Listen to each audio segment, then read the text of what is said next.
Ngayong Miyerkules, isang makulit na raketera mula General Santos ang makakasama natin.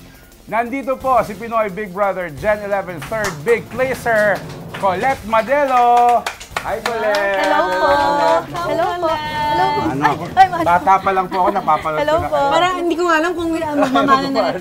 Grabe, we didn't get the announcement. On Wednesdays, we have to wear pink, oo nga. So, Colette, kamusta ang buhay after PBB? Nakalabas na ng balita? Okay naman po. Ano yung una mong ginawa paglabas mo ng bahay ni Kuya? Siyempre, nag-chill muna kasi parang na-overwhelm sa lahat-lahat. So, yun po.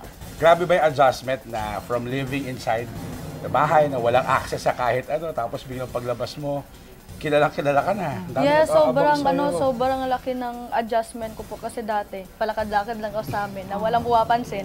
Ngayon, paglabas ko sa bahay, parang, uy, Colette. Ganun. So, marami man ng friends ngayon. Yes po, So, madami. hindi na pwedeng lalabas ka lang ng walang ayo, walang ligo. Oo, na-try ko na din po. Na-try mo? Na-try ko. Kasi sabi ko, okay, parang hindi pa ako nakaget over sa dati kong buhay na, okay, paglabas lang, ganun lang. Pero balita namin may ila-launch kang album. Ang bilis ng mga pangyayari. Nakalabas na siya sa bahay ni Kuya, may album na agad. Anong klaseng kanta ang mga aabangan ng inyong mga fans? Siyempre, hello, good afternoon, Moonies. Ang aabangan nyo ay ang Call Me Colette album launch and fan meet this June 1. So, wag nyong palampasin na bumili na ng ticket sa SM Skydome. Yeah, grabe sold out na po. Yes, yung sold out ng ating SVIP and regular sections. Pero may mga VIP tickets pa pong available.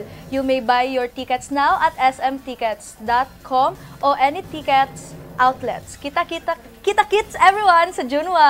Malapit na yan. Thank you so much, Colette. Thank you, Colette. We will not let you go first. Dahil ikaw ang ating entertainment news presenter. Pagtrabahuhin ka ni Tita Denise. Dahil gusto ko yan. Actually, naka-break ako for the past couple of days.